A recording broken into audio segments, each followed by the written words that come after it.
it's Easter. So whether it's happy or whatever, I'm going to wish you happy Easter, because that's what I do and that's what it is.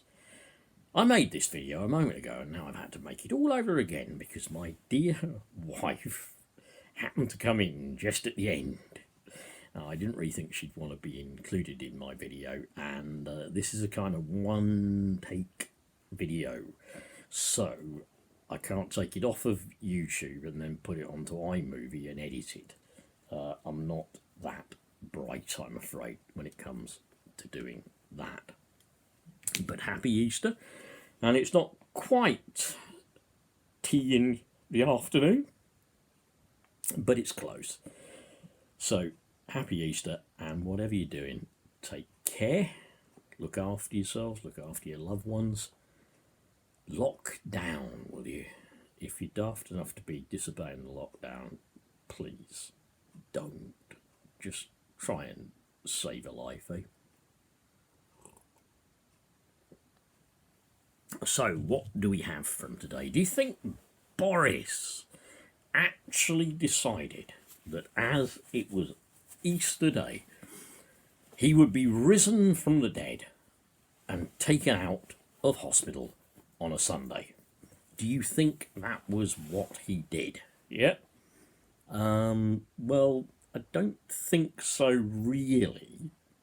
And the other thing I don't think was a video that's been doing the rounds of a person prone on a hospital bed with a big green mask over their face there and walking down an avenue of NHS people. And it's a beautiful video. And the NHS people are all applauding. Staff from here, there and everywhere, all applauding as this guy is taken through some kind of landing near the lifts or whatever.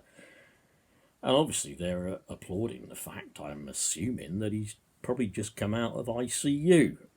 But that's getting a lot of play, and it's saying this is Boris. No, it's not. It's a 94-year-old man who is not identified, and he is being applauded by staff for making it out of ICU. But fans of the Prime Minister, they're so desperate to garner sympathy that they're pretending it's Boris. Boris, okay, you're out of hospital, great.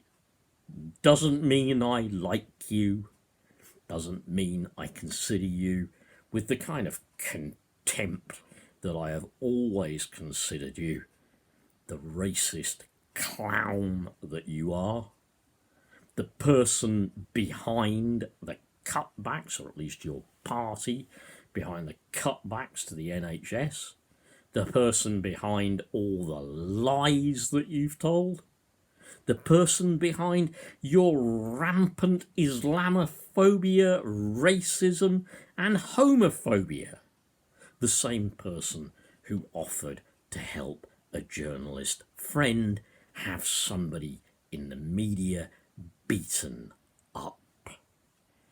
I don't like you, Boris. I don't like you at all. I can't stand your party. And I can't stand how you've crippled this country and its NHS, and how you've made it so that billionaires will always get richer, tax avoiders will always have no taxes to pay, and those with offshore fortunes can now piss off to them and be quite sure that even the coronavirus can't get them. Yeah? What else do we know that's going on? So, right, we now also have doctors and consultants at hospitals saying that we are running out of the sedative drugs and the pain control medication necessary to give to patients when they are on ventilators. Yeah? They may have to revert to using older drugs such as morphine, which comes with a greater side effect and actually makes it harder for the patient to wake up. It takes longer to wake them up. So 5 days supply, some consultants are saying, is all they have left of the present drugs. I expect somebody will come around to blaming the consultants and blaming the doctors, because really, why were they using so many of these drugs? Why were they doing it? Why were they not just, I don't know, using morphine or something that isn't as good and isn't as safe? But I'm sure somebody will blame them. Priti, dear old not very pretty Priti, if you're not going to apologise, then don't pretend that you are. That was a non-apology, Priti, and the PPE still not getting through. And like Matt Hancock, who virtually insults NHS staff by saying they're wasting it or they're using it inappropriately to the situation, how many more are you going to roll out at these briefings? Yeah, are you going to sort of put old Johnson on a trolley like Hannibal Lecter and cover him up with a mask and then put him onto the podium and get him to say something? Apparently the greatest achievement that he did have, though, before he was discharged, sources report that not only was he sitting up in bed and cracking jokes, obviously not ones about Operation Last Gasp, but the Prime Minister had a number 2. Oh!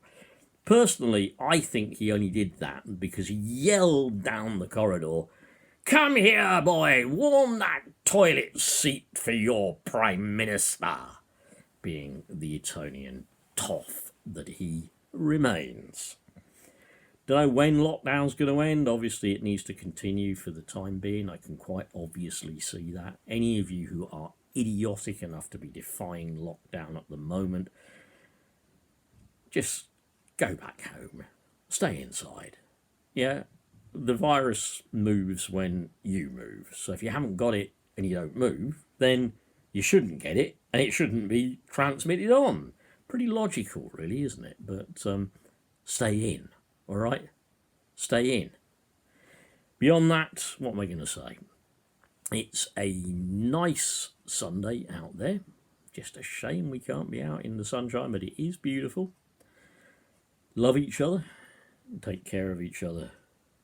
A better world is possible. And for crying out loud, we cannot go back to how the world was before this happened. I have a sneaking feeling we're all going to want to, but we can't.